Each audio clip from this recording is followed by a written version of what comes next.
le seul laboratoire politique où l'Afrique soit en train de construire une puissance qui puisse protéger les Africains du mépris géopolitique actuellement sur la Terre, c'est l'Alliance des États du Sahel. L'Alliance des États du Sahel est engagée à construire une puissance sur 4 cadrans.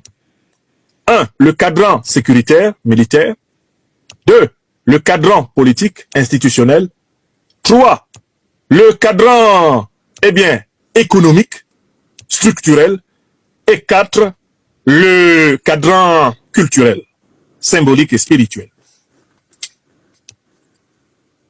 Et il faut que les Africaines et les Africains étudient l'évolution de l'Alliance des États du Sahel. Et pour que nous nous en inspirions en Afrique centrale, en Afrique australe, et même dans les diasporas africaines, afin de faire émerger le plus rapidement et le plus solidement possible des puissances africaines. D'abord, la question sécuritaire. L'Alliance des États du Sahel nous prouve que les armées africaines peuvent se mutualiser et former une seule et même armée.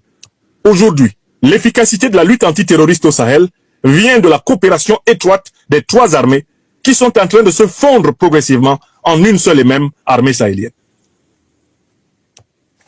Un signe indien est vaincu au Sahel, sans l'assistance de l'ONU, sans l'assistance de la France, sans l'assistance de l'Union européenne, sans l'assistance des puissances négrières, colonialistes, néocolonialistes, impérialistes. L'Alliance des États du Sahel est en train de juguler et de faire face au terrorisme et aux parrains impérialistes occidentaux et moyen-orientaux du terrorisme.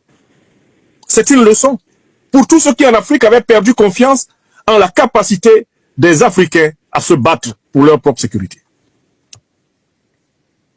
Sur le terrain politique, l'Alliance des États du Sahel accélère son intégration politique en construisant progressivement sous nos yeux un gouvernement sahélien.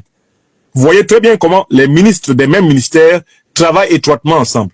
On ne peut plus compter le nombre de voyages que font les uns vers les autres les ministres chargés de la diplomatie, les ministres chargés de l'économie, les ministres chargés de l'industrie, les ministres chargés de tous les secteurs stratégiques au Mali, au Burkina Faso et au Niger se connaissent désormais, non pas simplement comme des homologues, mais comme des frères et comme des compagnons de destin.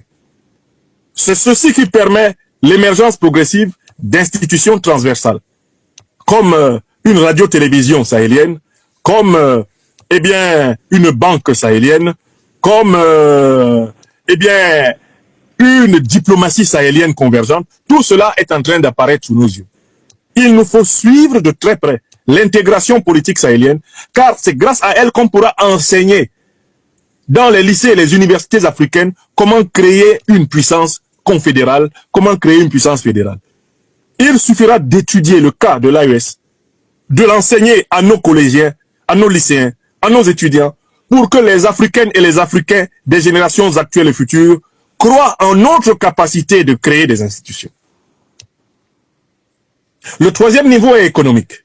On voit que ces pays qui, aujourd'hui, ne comptent plus sur la Banque mondiale, sur le FMI, sur le Club de Paris, sur les clubs de Londres, etc., pour fonctionner, on voit très bien que ces pays ont été capables de générer un budget sécurisé. Ils ont été capables de générer une trésorerie propre, simplement en remettant la main sur le patrimoine minier de leur territoire, en recontrôlant le pétrole, l'or, l'uranium, le manganèse, le lithium, le coltan, le gaz. L'Alliance des États du Sahel prouve aux Africains que nous sommes le continent le plus riche du monde. Nous sommes le continent le plus riche du monde. L'Afrique. Et maintenant qu'ils sont en train de marcher vers la construction d'une monnaie qui sera la plus puissante monnaie au sud du Sahara, nous devons être à l'école de cette alliance, où que nous soyons dans le monde. Non seulement pour l'aider à réussir, parce que sa réussite est la nôtre, mais pour pouvoir en reproduire les enseignements les plus profonds. Sur le cadran culturel, l'Alliance des États du Sahel est au cœur de la déconstruction du narratif occidental. Le narratif mensonger sur la déstabilisation africaine, qui tournait autour du concept de djihadisme, de sous-développement, de pays pauvres très endettés. Tous ces concepts fumeux, concepts de croissance, tout ce narratif est déconstruit dans les laboratoires des penseurs politiques sahéliens, des leaders politiques sahéliens. Le Sahel est le laboratoire du renouvellement et de l'actualisation de l'idéologie panafricaine. La trilogie énoncée par le président Assimi Goïta, défense de la souveraineté, liberté de choix de partenaires stratégiques, défense des intérêts vitaux du peuple, c'est une reformulation des grands enseignements de l'idéologie panafricaniste, émergée en Amérique du Nord, en Europe, avant de s'implanter en Afrique au début des années 30, 40, à la faveur des mouvements de la négritude et des luttes pour l'indépendance.